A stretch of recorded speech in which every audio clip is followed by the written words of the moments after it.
Hello all. இந்த மாதிரி ப்ராப்ளம்லாம் நமக்கு எவ்வளோ நாலேஜ் இருக்குங்கிறத தாண்டி நம்ம எவ்வளோ தூரம் கீழாக ஒரு அப்சர்வராக இருக்கோம் அப்படிங்கிறது தான் இந்த கிராஃபில் ஒரு முக்கியமான பிளேஸ். நிறைய பேர் நோட் பண்ணுவாங்களா என்னன்னு தெரில. கொஷின் என்னன்னு பார்த்தீங்கன்னா, ஒரு கர்வ் கொடுத்துருக்காங்க, யூ கொடுத்துருக்காங்க, கைனடிக் எனர்ஜி கொடுத்துருக்காங்க. At what point the system will be பவுண்டுன்னு கேட்டிருக்காங்க.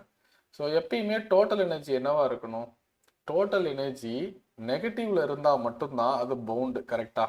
எஸ், கண்டிப்பாக நம்ம நிறைய இடத்துல கிராவிடேஷனில் டோட்டல் எனர்ஜி வந்துட்டு -g m/r வச்சு பார்த்துருப்போம். கரெக்டா? Wait a minute please. Yes, ஒரே நிமிஷம், பென் திக்னஸ் மட்டும் மாற்றிக்கிறேன், இது ரொம்ப லைட்டாக இருக்குது.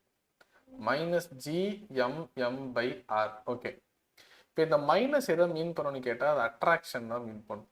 ஆமாம் சார், அதை தான் பவுண்டுன்னு சொல்லுவோம். இப்போ டோட்டல் எனர்ஜி எப்படி இருக்கணும்? ஆக்சுவலாக டோட்டல் எனர்ஜிங்கிறது யாரு? Kinetic energy plus potential energy. இவங்க ரெண்டு பேரும் சேர்ந்து <0, தட் இஸ் நெகட்டிவ்ல இருந்தால் தான் அது பவுண்டுங்கிற கண்டிஷன் வரும். நீங்கள் ஒரு 12th முடிச்சிங்க, 12th வந்து ஆட்டம்ஸ் நியூக்ளியர் படிக்கும்போது இதை படிப்பீங்க. டோட்டல் எனர்ஜி மைனஸில் தான் இருக்கும். ஓகே, இப்போ இந்த கிராஃபில் என்னன்னா, இந்த பாயிண்ட்டையும் நீங்கள் ஈக்குவல் பண்ணவே முடியாது. ஃபார் எக்ஸாம்பிள் நான் என்ன சொல்ல வரேன்னா, இவங்க இங்கே பாருங்களேன், சொல்லப்போனால் இங்கே பக்கத்துலேயே இருந்து இப்படி கொண்டு வந்துடலாம். கரெக்டா? ஆனால் இங்கே பாருங்க, உங்களுக்கு இது புரியும்னு நினைக்கிறேன். இப்படி கொண்டு வரணும், நீங்கள் இப்படி கீழே வரைக்கும் போகணும். அப்போ உங்களுக்கு தெரியுதா, இந்த ஹைட்டு யார் அதிகமாக இருக்காங்க? கைனட்டிக்கை விட பொட்டன்ஷியல் தான் இங்கே அதிகம். நல்லா புரிஞ்சுக்கணும். உண்மையாலுமே ஃபிசிக்கல் சிக்னிஃபிகன்ஸ் அதுதான் சொன்னேன். நம்ம கிராஃப்ல சார் இதெல்லாம் பார்த்தா சார் நாங்கள் கண்டுபிடிக்கணும் அப்படின்னா அந்த மாதிரி தான் சிஸ்டம் எக்ஸ்பெக்ட் பண்ணுது. ஸோ மேலே அப்படி பக்கத்தில் இருக்கும்போது அந்த கிராஃபுக்கும் கீழே வந்துட்டு இங்கே வந்து இப்படி வரத்துக்கும் டிஃப்ரென்ஸ் இருக்குல்ல. அப்போ நீங்கள் இந்த பாயிண்ட்டை கன்சிடர் பண்ணும்போது ஏல யார் ஹைட்டாக இருக்காங்கன்னு பார்த்தீங்கன்னா யூ தான் ஜாஸ்தி. கரெக்டா? அப்போ ஏங்கிற பாயிண்ட்ல யூ ரொம்ப அதிகம். கைனட்டிக்கை இப்போ ஃபார் எக்ஸாம்பிள் நானா சும்மா ஒரு எக்ஸாம்பிள் 3 + -8 அப்படி எடுத்துக்கோங்க.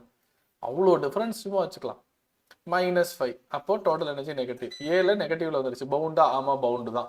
பிலையும் பவுண்டு தான். ஏபியில பவுண்டு தான். சரி, இங்க ஆப்ஷன் பாருங்க. இந்த சி வந்துட்டு கொஞ்சம் பக்கத்துல இருக்கிற மாதிரி இருக்கும், கொஞ்சம். இப்போ இந்த சிலையும் கேலையும் கம்பேர் பண்ணும்போது இருக்கிறதுல பெஸ்ட் ஆப்ஷன் எதுனா, நம்ம யாரை கன்சிடர் பண்ணியிருக்கோம்னா பொட்டன்ஷியல் எனர்ஜி தான் அதிகம்னு கன்சிடர் பண்ணிட்டோம். அப்போ எக்ஸாக்டா ஆன்சர் பார்த்தீங்கன்னா ஏபி மட்டும் இருந்தது அப்படின்னா பெஸ்ட் ஆன்சர் அதுதான். ஆனா இங்க ஏபின்னு தனியா இல்லை, கண்டிப்பா டி இல்லை, ரொம்ப அபத்தம். ஏவும் இல்லை, ரொம்ப தப்பு. டிஎன்டிஏ கண்டிப்பா கிடையாது. அப்போ ஏபிசி சூஸ் பண்ணலாம்.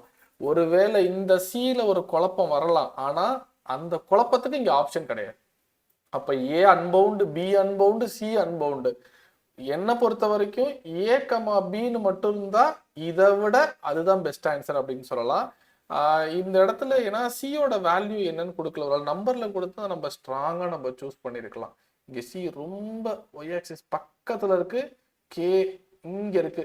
அப்ப சியை மட்டும் விட்டுட்டு ஏபிசின்னு ஆப்ஷன் இருக்கான்னா இல்ல. 100% சொல்றேன், இதுதான் கிளியரான ஒரு எக்ஸ்பிளனேஷன். தேங்க்யூ, கீப் ஆன் வாட்சிங்.